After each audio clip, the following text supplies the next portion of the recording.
person written with his own hand in a document, a sign of acknowledgement.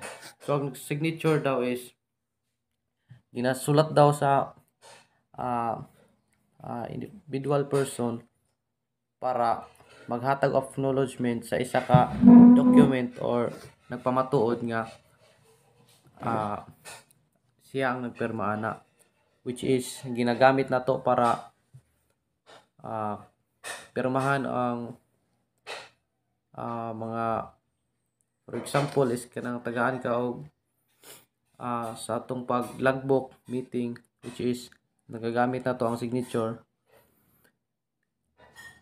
para as a sign of isa ka acknowledgement sa isa ka butang nga ikaw ang nagbuhat. Then guided signature, a signature which executed while the writer's arm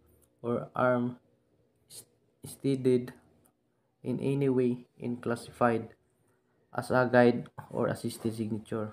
Kaning guided signature is mo din siya ang kanang ang isa ka person is na siya isa ka sakit, which is or isa siya ka tigulang, which is di na siya maka pirma og siya lang mo nang dira na tawag ang guided signature, which is imo siyang tabangan para maka provide siya og signature. Under the law of most jurisdiction, such as signature authenticates a legal document, providing it shows writer request assistant.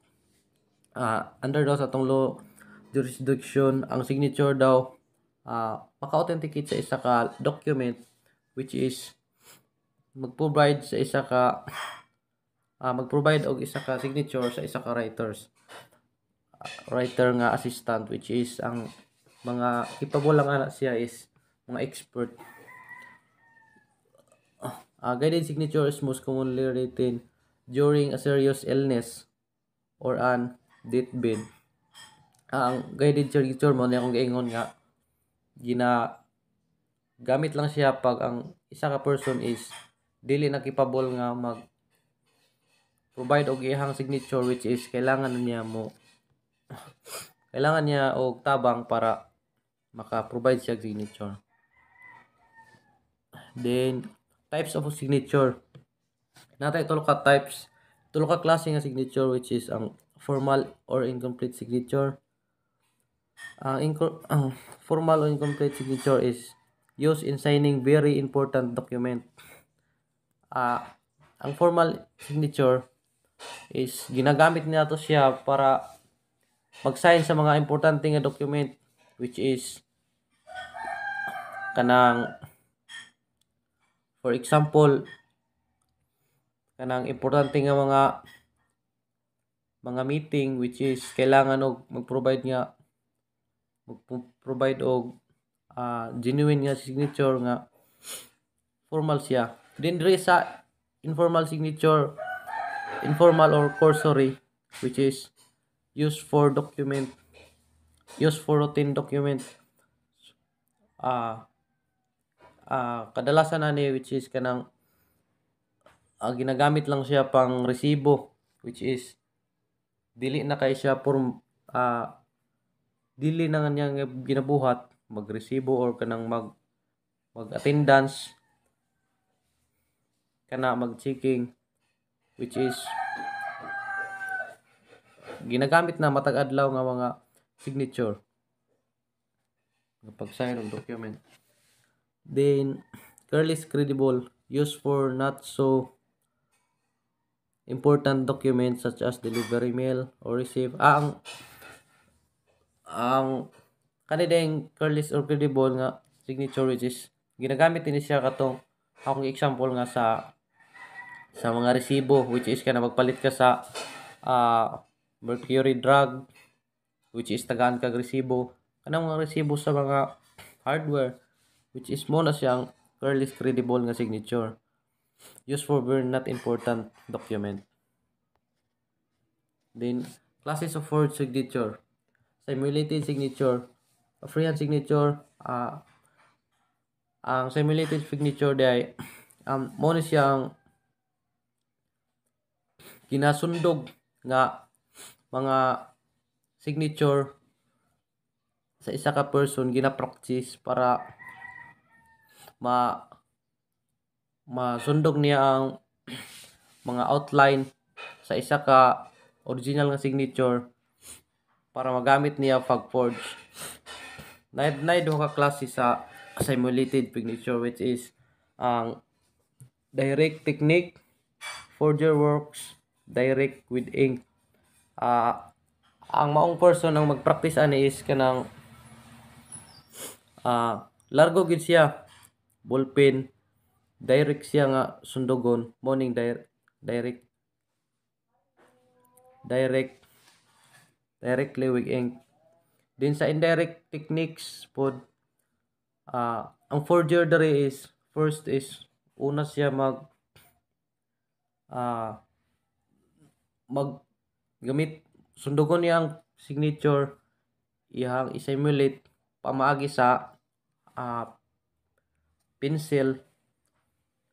Kabiran din na siya paghuman sa pencil is kabiran lang din siya og kuan sa ink, which is ang ballpen, para maka provide og simulated signature sa isa ka document.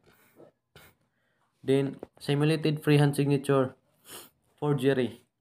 Kaning simulated freehand is used by a forger to have a certain skills in writing. After some practice, forger tries to write copy a model quickly. So kani siya is ang simulated freehand forgery is dugay gyud nga proseso, gina-practice ni siya sa isa ka forgery person kanang mag-forge og isa ka document. Gina-practice siya para mahimo siyang murag tinuod na gyud nga na copy, which is studyhan niya ang mga outline sa isa ka signature para mahimog maong murag parehas sa original lang ihang agi, which is nagkuha na siya skills sa kadugayan natong practice.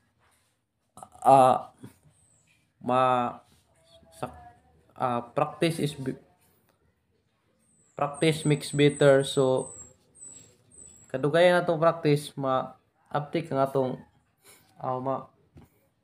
mamaayo ang ating agi sa isa ka signature. Then classes of forgery. Three classes of forgery. Three signature given a genuine outline. So kaning three signature di ay is i-trace nimo ang signature pamaagi siya mga outline. For example is kanang sa isa ka paper is ang ilalom ana is nana siya mga bilin na mga outline, which is kanang sa baga niya nga paper makita nimong outline, din mao na siyang imong i-trace para masundog nimong signature. There is a direct tracing is copy is made by transmitted light. Diri is para makita nimong isa ka signature is gamitan nimo siya og pwede light imong iana ang isa ka papel, which is makita nimo ang likod ana sa maong paper is nana siya mga outline, which is mahimo nimong guide para maka-provide ka og simulated direct tracing. There is indirect tracing. Forger use carbon process place of document. He will trace forger under bearing a model signature with carbon between the two. Adri sa indirect tracing pamagi gyapon siya para maka-provide ka og kinopya nga perma, which is magamit ka tong carbon paper katong violet, din imong ibutang siya sa original nga paper para mag-provide siya og paluma, kibali malakras siya murag paluma, din imuhang imuhang sundugon ang pirma dito, din ang katong sa maong pirma mo na to ang na-provide nimo nga signature sa pamaagi sa carbon paper, which is kanang ginagamit para mag-duplicate para siya og sinulat pamaagi sa one paper into another. Muna ang gamit sa ah, muna siyang gamit sa carbon paper. Then types of trace for signature. Carbon process. Muna yung carbon process, which is muna ang iyahang agi kanin murag na siya yung mga lakma-lakma, mo na siyang agi sa carbon paper nga pagka forge mo na siya ang kuan result sa maong kopya. Then indentation process. Ang kaning indentation process is mo ni siya ang the document containing signature in place of top of the forger. You will consider pressure over genuine using pencil. Mo ni siya ang kaning indentation process is for example, isa ni ka papel din gusto nimo isulat dira, din ang original is nasa dire kani, din imuha siyang itapad, din ang maklaro ana mao na imong guideline na may mula ka maana mo na imong guideline para maka-provide ka og forge nga sulat sa isa ka document or signature.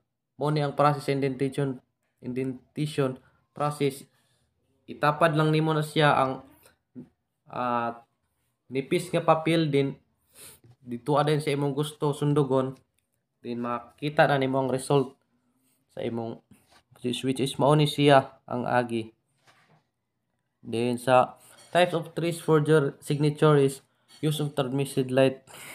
Katong transmitted light mo na siyang ginagamit na kuan, magamit yapon ka og papel, din sa maong nipis nga papel makita nimo ang mga outlines sa gusto nimo nga sundugon na pirma, din imuha din siyang sundugon para maka-provide ka og i-forge nga sulat. Type of trace forgery. Simple forgery.